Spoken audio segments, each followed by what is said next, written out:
Hair Transplant Bangladesh. The hair transplant procedure is a cumulative investment of time, effort, and money, but many people are worried about the cost of hair transplant in Bangladesh.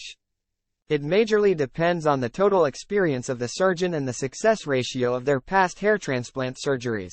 Clinics for hair transplant in Bangladesh.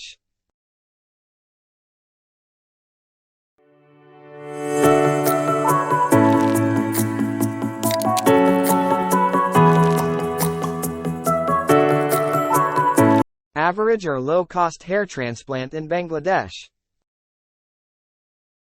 Hair transplant cost in Bangladesh is not so high.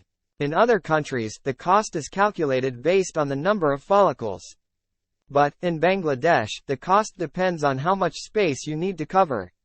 Usually hair transplant cost in Bangladesh starts from 60,000 takas to 120,000 takas based on bald area.